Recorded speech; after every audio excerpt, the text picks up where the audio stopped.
Hello दोस्तों, सारणीबद्ध सामान अध्ययन की तीसरी क्लास में आपका स्वागत है। और पिछली क्लास किसी टेक्निकल इशू की वजह से सिर्फ 20 मिनट की हो पाई थी। और पिछली क्लास में हम लोगों ने जो हड़प्पा सभ्यता की अवस्थिति किस नदी के किनारे है और कौन उसका उत्खनन करता था या फिर किसने उसकी खोज की थी, इस टेबल तक कवर कर लिया था। और आज की क्लास में हम लोग हड़प्पाई स्थलों से जो साक्ष्य या फिर जो वस्तुएं प्राप्त हुई हैं उनके बारे में हम लोग पढ़ेंगे और यहाँ से फिर आगे बढ़ेंगे। ठीक है, तो बिना किसी देर करते हुए हम लोग क्लास को करते हैं स्टार्ट। तो सबसे पहले हम लोग बात करते हैं किसकी, हड़प्पा की। जैसा कि मैंने आपको पहले भी बताया था कि सिंधु घाटी सभ्यता को हड़प्पा सभ्यता इसीलिए कहा जाता है क्योंकि जो इस सभ्यता का पहला खोजा गया स्थल था वो हड़प्पा ही था 1921 में। ठीक है, और सिंधु घाटी सभ्यता इसको इसलिए कहते हैं क्योंकि ये जो पूरी सभ्यता है वो सिंधु नदी के आसपास के क्षेत्र में विकसित हुई थी। ठीक है, तो हड़प्पा की अगर हम बात करें तो यहाँ पर ध्यान से देखो कि क्या क्या साक्ष्य या फिर वस्तुएं प्राप्त हुई हैं।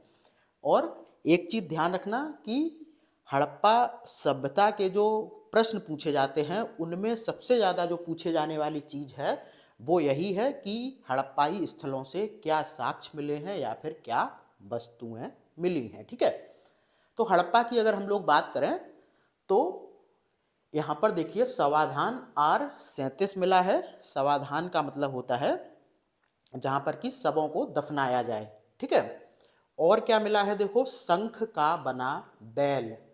ठीक है, बहुत बार पूछा जा चुका है कि किस हड़प्पाई स्थल से शंख का बना बैल मिला है, तो ये हड़प्पा से मिला है। स्त्री के गर्भ से निकला हुआ पौधा जिसे कि उर्वरता की देवी के रूप में पहचाना गया है, ये भी कहाँ से मिला है, ये भी हड़प्पा से मिला है। और एक सीपी का पैमाना, तो चार महत्वपूर्ण चीजें हड़प्पा से मिली हैं। समाधान R37, शंख का बना बैल और स्त्री के गर्भ से निकला हुआ पौधा और सीपी का पैमाना। अगला जो देखो स्थल है वो है मोहेंजोदड़ो। ठीक है, मोहेंजोदड़ो से अगर हम लोग देखें तो यहाँ देवता की आकृति अंकित वाली मोहरें, यानी कि ऐसी मोहरें जिन पर कि किसी देवता की आकृति बनी हुई है, वो मिला है। महान स्नानागार बहुत इंपॉर्टेंट है, मोहनजोदड़ो से महान स्नानागार की भी प्राप्ति हुई है। और कांसे की नर्तकी की एक मूर्ति द्रविमोम विधि से निर्मित। ठीक है, कांसे की नर्तकी की एक मूर्ति मिली है जो कि द्रविमोम विधि से निर्मित है। ठीक है, उसके बाद कुवड़ वाले बैल की आकृति वाली मोहर जिसे कि वृषभ मुद्रा भी कहते हैं, तो जो कुवड़ वाले बैल की आकृति वाली मोहर है वो भी मोहेंजोदड़ो से मिली है। घरों में सीढ़ियों, प्रत्येक घरों में स्नान घर और कुएं आदि के भी साक्ष्य हमें मोहनजोदड़ो से देखने को मिलते हैं। ठीक है, इसके बाद और देखें तो सर्वाधिक मानव कंकाल भी मोहनजोदड़ो से प्राप्त हुए हैं। और यहाँ एक स्वास्तिक चिन्ह आप सभी लोग जानते होंगे, और सबसे बड़ी ईंट के साक्ष्य भी प्राप्त हुए हैं। ठीक है, तो ये सारी चीजें कहाँ से मिली हैं, मोहेंजोदड़ो से। ठीक है, मैं बोलता जा रहा हूँ, आप लोग बहुत अच्छी तरीके से अपने सामने इस किताब को भी खोल के रख सकते हैं अगर आपके पास किताब है, या फिर नहीं है तो 6387071919 पर आप कॉल या व्हाट्सएप करके ये किताब अपने घर भी मंगवा सकते हैं। आगे बढ़ें तो अगला जो स्थल है वो है चहुंदड़ो। अब यहाँ से देख लेते हैं कि क्या क्या साक्ष्य या फिर चीजें प्राप्त हुई हैं। तो मनका बनाने का कारखाना बहुत ही इंपॉर्टेंट है, तो मनका बनाने का कारखाना कहाँ से मिला है, चहुंदड़ो से। उसके बाद भट्टी व महिलाओं द्वारा उपयोग की जाने वाली सौंदर्य प्रसाधन की जो वस्तुएं होती हैं वो भी कहाँ से मिली हैं, चहुंदड़ो से। उसके बाद एक चीज ध्यान रखना कि चहुंदड़ो एकमात्र हड़प्पाई स्थल है जहां से कि वक्राकार ईंटों के साक्ष्य या फिर वक्राकार ईंटें मिली हैं। ठीक है, तो सबसे बड़ी ईंटों के जो साक्ष्य हैं वो कहाँ से मिले, अभी मैंने बताया मोहनजोदड़ो से। लेकिन अगर आपसे पूछा जाए कि हड़प्पा सभ्यता का कौन सा ऐसा स्थल है जहाँ से कि वक्राकार ईंटें मिली हैं, तो वो मिली हैं चहुंदड़ों से। बाद बाकी यहाँ से मनका बनाने का कारखाना, भट्टी और जो महिलाओं के द्वारा प्रयोग की जाने वाली सौंदर्य प्रसाधन की वस्तुएं हैं वो यहाँ से मिली हैं।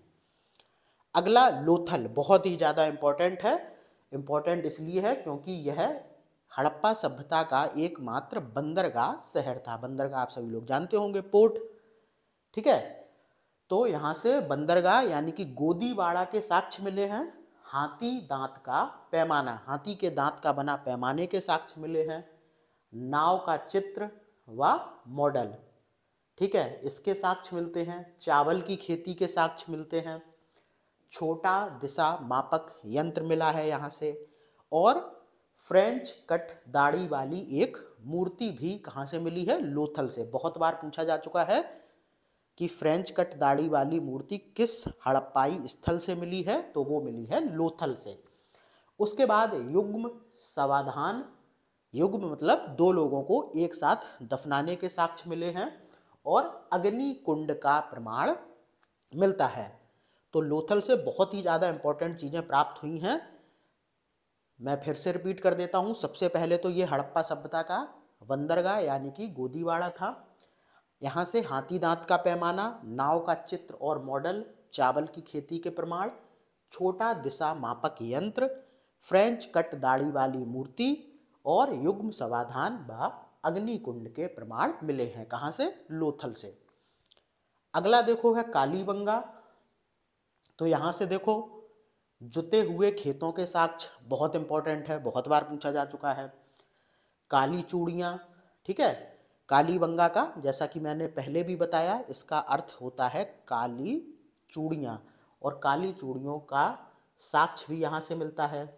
हवन कुंड या फिर अग्निकुंड, हवन कुंड आप सभी लोग जानते होंगे, इसके भी साक्ष्य यहाँ से मिले हैं। भूकंप के साक्ष्य भी मिलते हैं कालीबंगा से, ठीक है, कि हड़प्पा सभ्यता के दौरान भूकंप भी आया था। सरसों उत्पादन के साक्ष्य मिलते हैं। मृण पट्टिका यानी कि मिट्टी से बनी हुई जो पट्टिकाएं होती हैं उनके साक्ष्य मिले हैं। मृण पट्टिकाओं पर उत्कीर्ण सींग युक्त देवता की कृति, तो मिट्टी से बनी हुई जो पट्टिकाएं होती हैं उन पर सींग युक्त आकृति के कोई देवता बने हैं, उसके साक्ष्य मिलते हैं। और भूकंप का हो गया, वो यहाँ पर रिपीट है कि भूकंप के भी साक्ष्य मिलते हैं। और यहाँ पर अलंकृत ईंटों पर कोई आकृति बनी हुई है, ऐसी ईंटें भी यहाँ पर मिलती हैं। ठीक है, तो ये हो गया कालीबंगा के बारे में। अब हम लोग बात करें राखी गढ़ी। ठीक है, तो राखी गढ़ी की बात करें तो यहाँ पर ताम्र उपकरण मिलते हैं, यानी कि तांबे से बने हुए उपकरण। और अन्नागार, ठीक है, अन्नागार जहाँ पर कि अनाज रखा जाता है। तो तांबे के बने उपकरण और अन्नागार के साक्ष्य कहाँ से मिलते हैं, राखी गढ़ी से। बनावली की बात करें तो यहाँ से मिट्टी के हल का प्रमाण मिला है। बहुत बार विभिन्न परीक्षाओं में पूछा गया है कि मिट्टी के हल का प्रमाण किस हड़प्पाई स्थल से मिलता है, तो वो मिलता है बनावली से। अगला देखो धौलावीरा, बहुत इंपॉर्टेंट है। यहाँ से देखें क्या क्या मिल रहा है, तो यहाँ से शैलकृत स्थापत्य के साक्ष्य मिलते हैं और जल प्रबंधन या फिर जल संरक्षण के भी साक्ष्य मिलते हैं।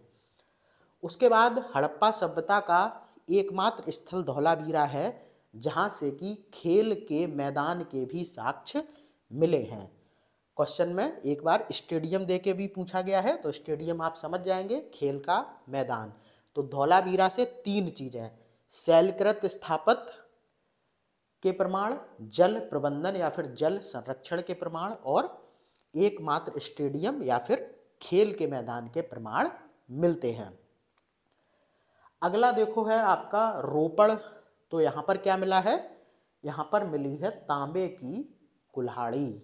ठीक है, बहुत बार पूछा गया है। तो रोपड़ से क्या मिला है, तांबे की कुल्हाड़ी। अगला देखो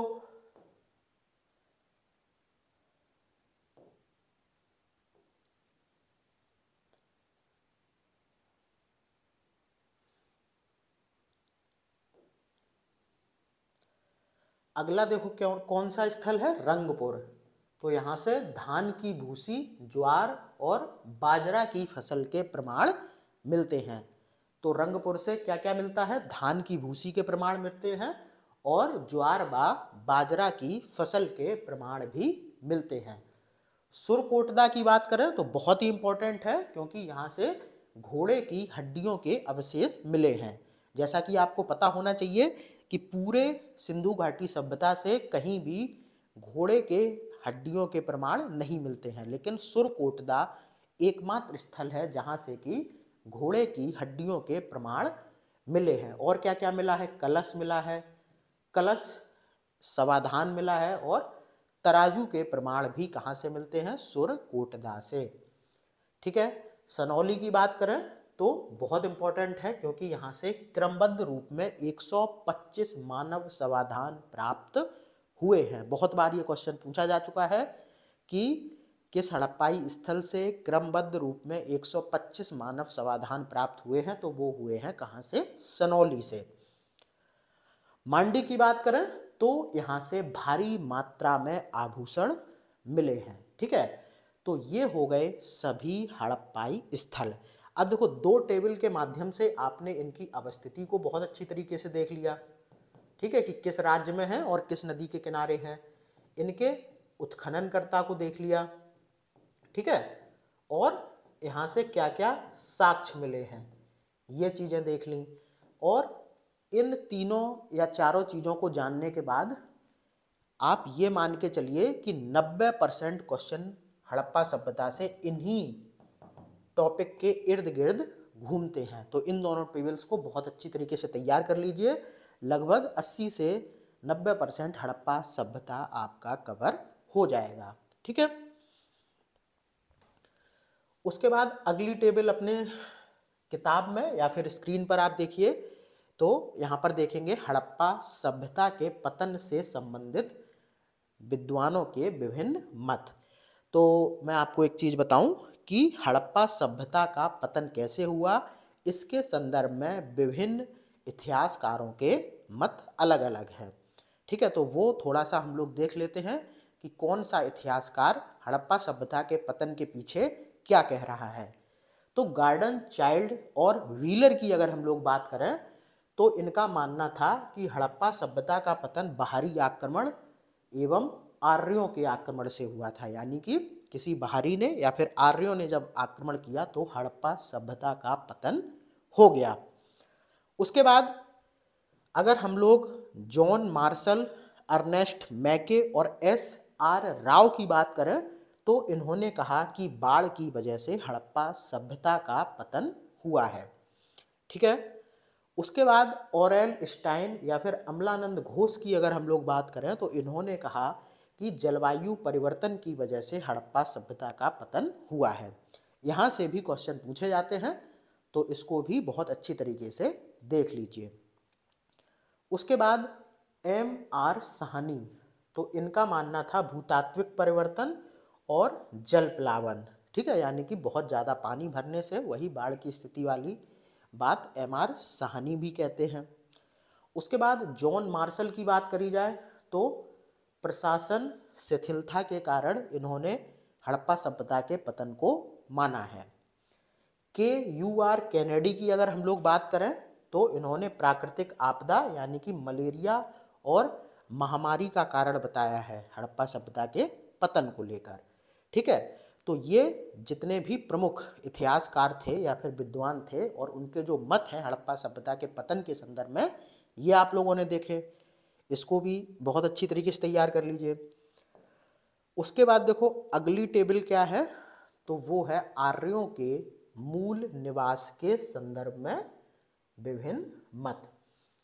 तो आपको पता ही होगा कि हड़प्पा सभ्यता के बाद भारत में वैदिक सभ्यता का उद्भव होता है और वैदिक सभ्यता के जो निर्माता होते हैं वो कौन होते हैं, वो आर्य होते हैं। ठीक है, और विभिन्न विद्वानों के विभिन्न मत हैं कि ये जो आर्य हैं ये कहाँ पे रहते थे या फिर इनका मूल निवास क्या था। तो आइए देखते हैं यहाँ पर दयानंद सरस्वती की बात करें तो इन्होंने आर्यों को तिब्बत का निवासी बताया है। बहुत बार पूछा जा चुका है, दयानंद सरस्वती ने आर्यों को कहाँ का निवासी बताया है? तिब्बत का। ठीक है, इनकी पुस्तक है एक सत्यार्थ प्रकाश, याद कर लीजिए। इसी में इन्होंने लिखा है कि जो आर्य थे वो तिब्बत के निवासी थे। ठीक है, उसके बाद अगर हम लोग बाल गंगाधर तिलक की बात करें तो इनके अनुसार जो आर्य थे वो कहाँ के निवासी थे? उत्तरी ध्रुव के। और इन्होंने किताब लिखी है आर्कटिक होम्स ऑफ आर्यन। उसी में इन्होंने बताया है कि जो आर्य थे वो कहाँ के निवासी थे? उत्तरी ध्रुव के। उसके बाद देखो मैक्समूलर की अगर हम लोग बात करें तो ये बताता है कि जो आर्य थे वो बैक्ट्रिया यानी कि मध्य एशिया के निवासी थे।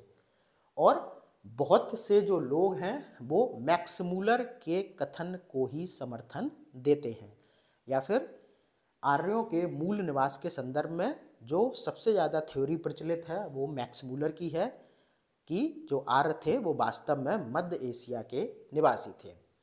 उसके बाद गंगानाथ झा की अगर हम लोग बात करें तो ये कहते हैं कि आर्य भारत यानी कि भारत में ही जो ब्रह्मर्षि देश था वहाँ के निवासी थे।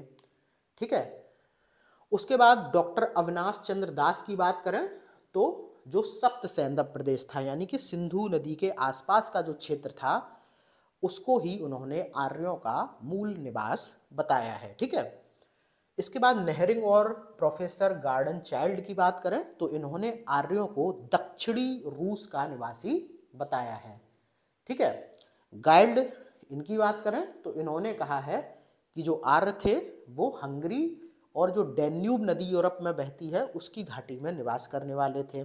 ठीक है, उसके बाद प्रोफेसर पेंका की बात करें तो इन्होंने कहा था कि आर्य जर्मनी के मैदानी भागों में रहते थे। तो ये ज़्यादा इम्पोर्टेंट नहीं है, लेकिन जो ये चार हैं, ठीक है, दयानंद सरस्वती ने कहा तिब्बत में, बाल गंगाधर तिलक ने कहा उत्तरी ध्रुव, मैक्समूलर ने कहा मध्य एशिया और गंगानाथ झा ने कहा ब्रह्मर्षि देश। बाद बाकी दयानंद सरस्वती ने ये बात बताई है सत्यार्थ प्रकाश में और बाल गंगाधर तिलक ने बताई है ये बात आर्कटिक होम्स ऑफ आर्यंस में। ठीक है, तो ये टेबल हो गई कंप्लीट। अब बढ़ते हैं आगे जिसमें हम लोग बात करेंगे ऋग्वैदिक कालीन के जो नदियां थीं उनके प्राचीन नाम क्या है और आज उन नदियों को किन नाम से जाना जाता है। ठीक है,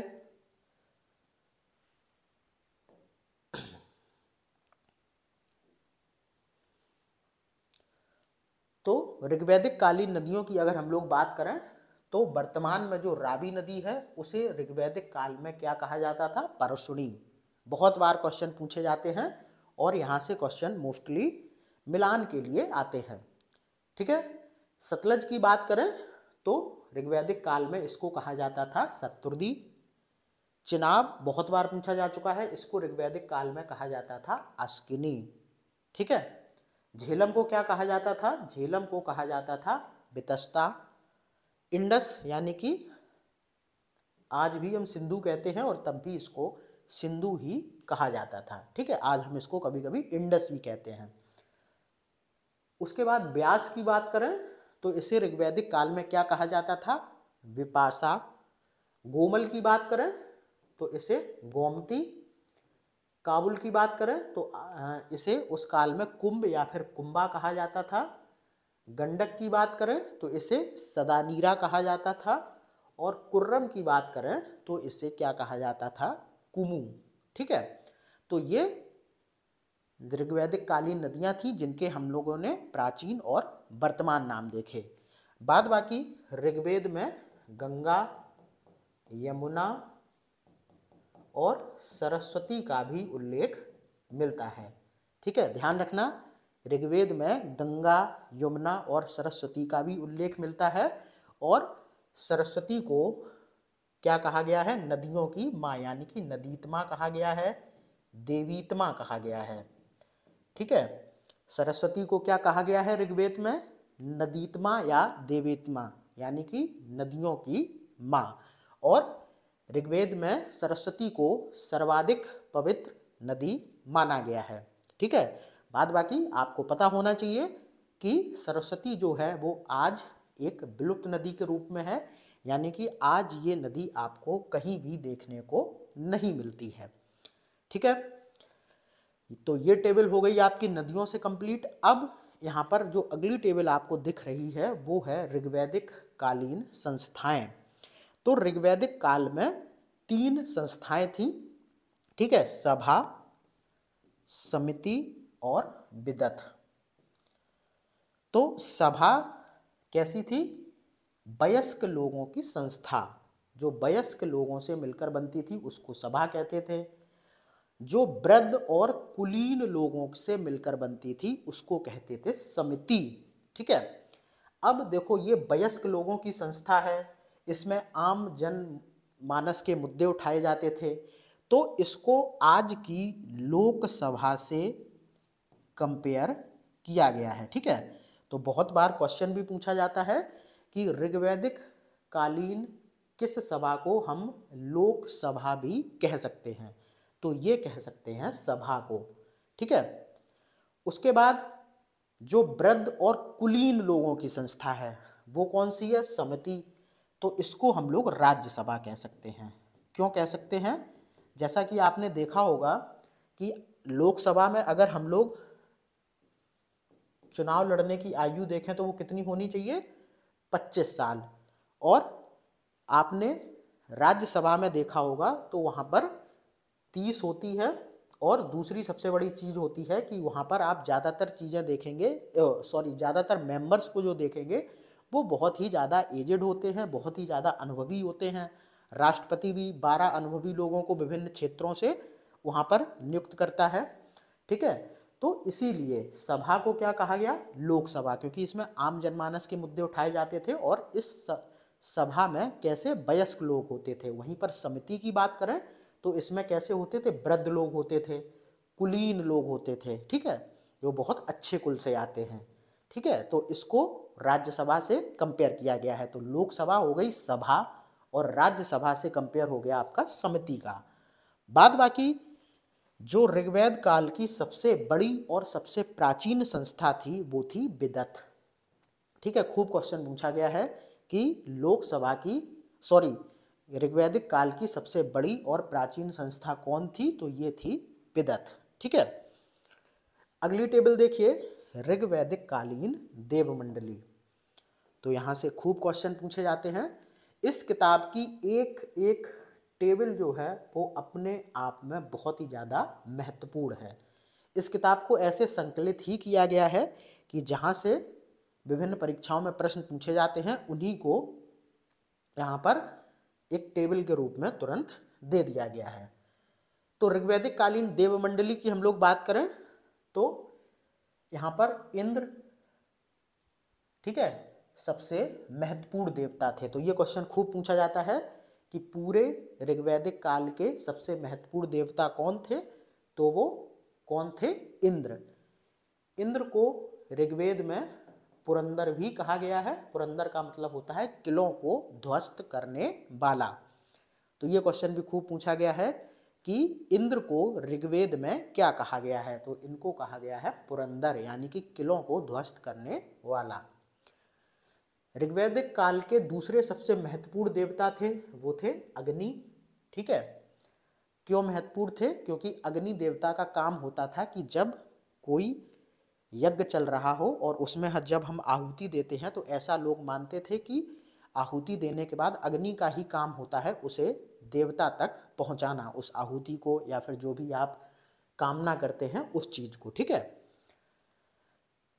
ऋग्वैदिक काल में जो अश्वनी देवता थे वो आर्यों के चिकित्सक थे। ठीक है, अरण्यानी कौन थी? तो ये जंगल की देवी थी। ठीक है, रुद्र, इनको शिव का प्रारंभिक रूप माना गया है। ठीक है, तो ध्यान रखना ऋग्वैदिक कालीन जो देवता रुद्र थे इनको शिव का प्रारंभिक रूप माना गया है। उसके बाद वरुण की बात करें तो ये नैतिक नियमों के संरक्षक थे। ठीक है, उसके बाद सोम की बात करें तो ये वनस्पतियों के देवता थे। ठीक है, बाद बाकी यहाँ पर सोम की बात आई है तो मैं एक चीज बता दूं कि ऋग्वैदिक काल में 2 तरीके की मदिराओं का जिक्र आया है। ठीक है, यहाँ से भी क्वेश्चन पूछा जा चुका है। कौन कौन सी हैं? एक है सोम और दूसरी है सुरा। तो 2 तरीके की मदिराओं का जो उल्लेख है वो ऋग्वेद में देखने को मिलता है, सोम और सुरा। इसमें सोम को अच्छा माना गया है, यानी कि ये मदिरा अच्छी है और ये बुरी है। बाद बाकी ऋग्वेद में एक मूजवंत चोटी का उल्लेख आया है जो कि हिमालय पर है। कहाँ पर? हिमालय पर है मूजवंत चोटी। तो वहां से आर्य इस सोम को प्राप्त करने के लिए जाते थे। ठीक है, तो ये भी पूछा जा चुका है। तो सोम किसके देवता थे? वनस्पतियों के देवता। ये चीज भी याद रखना। जितनी भी मैं एडिशनल चीजें बताता हूं तुरंत ही अपनी किताब में साइड से लिख लिया करिए, क्योंकि यहां से भी प्रश्न पूछे जा चुके हैं। उसके बाद जो बृहस्पति देवता थे वो कौन थे? यज्ञ के देवता थे। उसके बाद जो सूर्य देवता थे उनको विश्व के संरक्षक के रूप में बताया गया है। ठीक है, और उषा, ये सूर्योदय की पहली बेला जो होती है उसे उषा कहते हैं। इनको भी एक देवी का स्थान प्राप्त था। देखो, जो ऋग्वैदिक देव मंडली थी वो टोटली प्रकृति प्रधान थी, यानी कि जो चीजें प्रकृति में होती हैं उन सब की पूजा यहाँ पर की जाती है। जैसा कि आज भी हम देखते हैं अपने यहाँ पीपल की भी पूजा होती है, सूर्य की भी पूजा होती है, चंद्रमा की भी पूजा होती है, हवा की भी पूजा होती है, पानी की भी पूजा होती है। ठीक है, तो इसी तरीके से वही सब सारी चीजें आज भी चली आ रही हैं। और ऋग्वेद में भी यही था कि वनस्पतियों की पूजा हो रही है, यज्ञ के देवता हैं, आप देखेंगे जंगल की देवी हैं, सूर्योदय की पहली बेला हैं वो भी देवी हैं, इस तरीके से। ठीक है, बाद बाकी एक चीज ध्यान रखना कि जब वैदिक काल के बाद उत्तर वैदिक काल आता है तो जो प्रमुख देवता बन जाते हैं वो होते हैं प्रजापति। ठीक है, ऋग्वैदिक काल के बाद जो उत्तर वैदिक काल आता है उसमें जो प्रमुख देवता दिखाए गए हैं वो कौन दिखाए गए हैं? प्रजापति। बाद बाकी आपको ध्यान रखना कि ऋग्वैदिक काल या फिर जो वैदिक काल है, ठीक है, वैदिक काल 2 भागों में बटा हुआ है, वैदिक और उत्तर वैदिक। तो वैदिक काल का जो स्रोत है वो पूरा आपका ऋग्वेद है, और उत्तर वैदिक काल के जो स्रोत हैं वो फिर अन्य 3 वेद हैं, जो सामवेद, अथर्ववेद और यजुर्वेद हैं वो। ठीक है, उसके बाद हम लोग थोड़ा सा चारों आश्रम की बात कर लेते हैं। ठीक है, ये भी इंपॉर्टेंट है। तो सबसे पहले यही आपको ध्यान रखना है कि ये जो चारों आश्रम हैं, ठीक है, उनका उल्लेख कहाँ पर मिलता है? तो उनका उल्लेख मिलता है जाबालो उपनिषद में। ठीक है, जैसे कि बहुत से उपनिषद हैं अपने धर्म में, तो वहीं पर एक जाबालो उपनिषद है, वहाँ पर इन चारों आश्रमों का विवरण मिलता है। अब जो ये 4 आश्रम हैं ये व्यक्ति के जीवन के विभिन्न भाग होते हैं, और इनमें बताया जाता है कि कब किस आश्रम में व्यक्ति को क्या करना चाहिए। तो 1 से 25 तक की आयु ब्रह्मचर्य की होती है, जिसमें व्यक्ति को उपनयन संस्कार के बाद, ठीक है, उसे शिक्षा ग्रहण करनी होती है। यानी कि 1 से 25 वर्ष तक क्या होता है? ब्रह्मचर्य आश्रम होता है, और इसमें एक व्यक्ति को उपनयन संस्कार के बाद शिक्षा ग्रहण करनी होती है। फिर 25 से 50 वर्ष की आयु, ये कैसी होती है? गृहस्थ।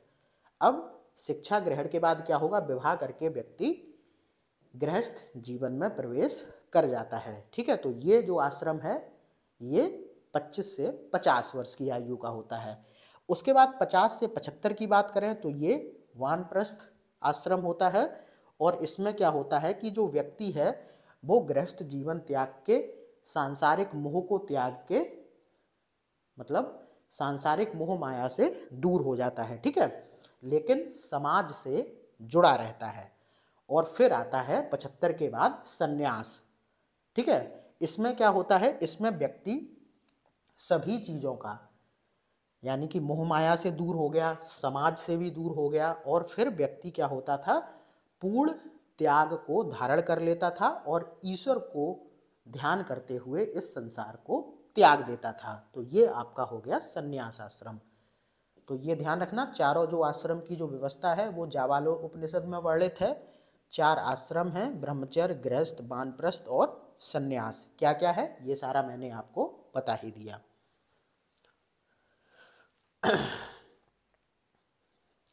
उसके बाद देखो 16 संस्कारों की बात करते हैं। तो यहाँ से मैं आपको एक चीज़ बता दूँ, बहुत ज़्यादा इनको याद करने की ज़रूरत नहीं है, लेकिन बस एक चीज़ याद कर लेना कि संस्कारों की संख्या कितनी है, 16 है। बहुत बार पूछा जा चुका है, कथन के रूप में भी और वन लाइनर के रूप में भी सीधा क्वेश्चन पूछा जाता है कि ऋग्वेद में कितने संस्कारों की या फिर वैदिक काल में कितने संस्कारों की चर्चा की गई है या मिलती है। तो ये है 16 संस्कार। ठीक है, मैं एक बार पढ़ देता हूँ। गर्भाधान है, पुंसवन है, सीमांतोन्नयन है, जात कर्म है, नामकरण है, निष्क्रमण है, अन्नप्राशन है, चूड़ा कर्म है, कर्णवेद है, विद्यारंभ है, उपनयन है, वेदारंभ है, केशांत अथवा गोदान है, समावर्तन है, विवाह है और अंत्येष्टि है। ये 16 संस्कार हैं। ठीक है, उसके बाद ऋग्वैदिक काल में जो यज्ञ होते थे उनकी टेबल आपके सामने है, यहाँ से भी क्वेश्चन बनते हैं। ठीक है,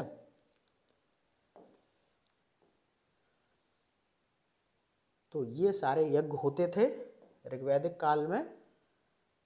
पहला कौन सा है, अश्वमेध यज्ञ। ठीक है, आपने बहुत बार देखा होगा कि विभिन्न राजाओं के द्वारा अश्वमेध यज्ञ किया जाता था, जैसे कि हर्षवर्धन ने कराया था 2 बार अश्वमेध यज्ञ। तो अश्वमेध यज्ञ राजा द्वारा साम्राज्य की सीमा की वृद्धि के लिए कराया जाता था। अब इसमें होता क्या था कि एक घोड़ा राजा के द्वारा छोड़ा जाता था। ठीक है, और वो घोड़ा जहाँ तक स्वच्छंद रूप से दौड़ता हुआ चला जाता था, वो सारा क्षेत्र राजा के मतलब जो राजा जिसके द्वारा छोड़ा जाता था उसके साम्राज्य के अंतर्गत आ जाता था। और जो भी व्यक्ति उस घोड़े को रोकता था उससे क्या होता था, राजा का युद्ध होता था। ठीक है, और फिर क्या होता था, फिर डिपेंड करता था कि कौन जीते। अगर जिसने घोड़ा छोड़ा है वो जीत गया तो उस क्षेत्र पर भी अधिकार हो जाएगा, और नहीं तो फिर वो घोड़ा रुक जाता था। ठीक है, तो अश्वमेध यज्ञ में क्या होता था कि राजा द्वारा साम्राज्य की सीमा की वृद्धि के लिए एक अश्व यानी कि घोड़े को छोड़ा जाता था स्वतंत्र रूप से, और बाद बाकी स्टोरी मैंने आपको बता ही दी है कैसे क्या चलता था। उसके बाद राजसूय यज्ञ की बात करें तो जब राजा का राज्याभिषेक होता था तो उस दौरान राजसूय यज्ञ किया जाता था। ठीक है, उसके बाद वाजपेयी यज्ञ की बात करें तो राजा अपनी शक्ति प्रदर्शन के लिए रथ दौड़ का आयोजन करता था।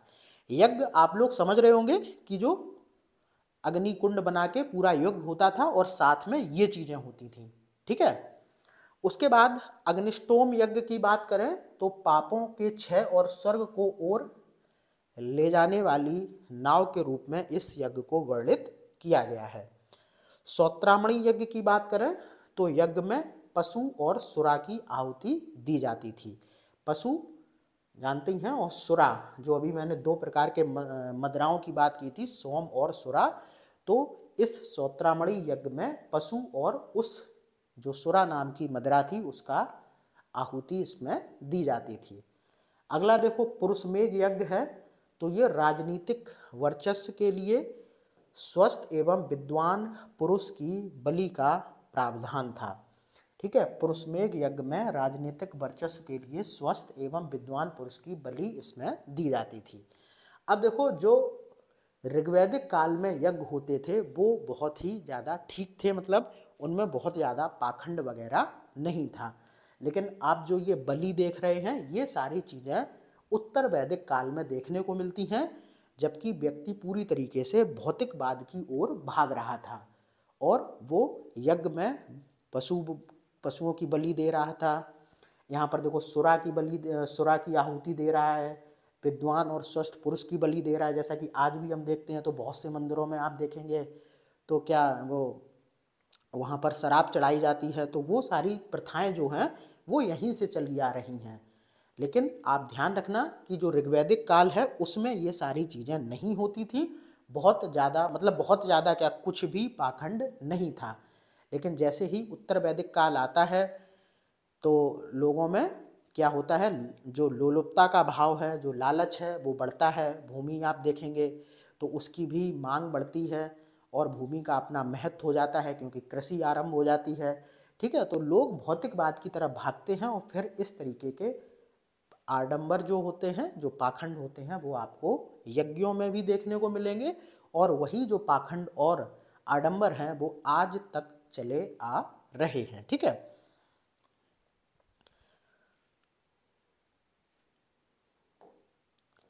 उसके बाद देखो उत्तर वैदिक काल के जो उच्च अधिकारी हैं उनकी हम लोग बात करते हैं। तो उत्तर वैदिक काल में राज्य के जो उच्च पदाधिकारी यानी कि जो उच्च अधिकारी होते थे उनको क्या कहा जाता था, उनको कहा जाता था रत्नी। ठीक है, तो यह भी क्वेश्चन सीधा सीधा पूछा गया है कि उत्तर वैदिक काल के जो उच्च अधिकारी होते थे उनको क्या कहा गया है, रत्नी। अब हम लोग देख लेते हैं वो कौन कौन से होते थे। तो वो होते थे, पहला सेनानी, ये कौन होता था, ये सेनापति होता था। सूत कौन होता था, तो ये राजा का सारथी होता था। ठीक है, उसके बाद ग्रामणी की बात करें तो ये गांव का मुखिया होता था। भागदुद की बात करें तो जो कर संग्रह करता होता था यानी कि जो टैक्स वसूलता था वो अधिकारी था भागदुद। अच्छा बाप की बात करें तो पासे के खेल में जो राजा का सहयोगी होता था उसे अक्षावाप कहते थे। छता किसे कहते थे, जो प्रतिहारी होता था। ठीक है, उसके बाद गोवी कर्तन की बात करें तो जंगल विभाग का जो प्रधान होता था उसे गोवी कर्तन कहते थे। पालागल बहुत बार पूछा जा चुका है, जो विदूषक होता था, विदूषक यानी कि जो हंसाने वाला, जोकर जो आज के टाइम पे आप लोग कहते हैं, वो ऋग्वैदिक काल में राजा के उत्तर वैदिक काल में राजा के उच्च पदाधिकारियों में शामिल होता था और उसे उस दौरान क्या कहते थे, पालागल पूछा जा चुका है। जो मुख्य रानी होती थी उसे बोलते थे महिषी। ठीक है, जो धार्मिक कृत्य करने वाला पदाधिकारी होता था उसे बोलते थे पुरोहित। और युवराज आप सभी जानते हैं ये कौन होगा, राजकुमार होगा। और जो कोषाध्यक्ष था, ठीक है, पूरे कोष का जो अध्यक्ष होता था उसे बोलते थे संग्रहीता। ठीक है, तो ये आपके हो गए राजा के उच्च पदाधिकारी उत्तर वैदिक काल में, जिन्हें की क्या कहा जाता था, सम्मिलित रूप से रत्नी। तो आज की क्लास को हम लोग इतना ही रखते हैं और फिर अगले क्लास में हम लोग ऐत्रेय ब्राह्मण में वर्णित जो शासन व्यवस्था है उससे आरंभ करते हैं। तो लगातार आप इन क्लासेस को देखते रहिए। और मैंने बता ही दिया है कि अगर आपको ये किताब चाहिए तो ये जो नंबर आपको दिख रहा है बस इस पर आप कॉल या व्हाट्सएप कर दें तो आपके घर पर 3 से 4 दिन के अंदर ये किताब पहुंच जाएगी। तो ठीक है, क्लास को देखने के लिए धन्यवाद। मैं मिलता हूं आपसे अगले क्लास में।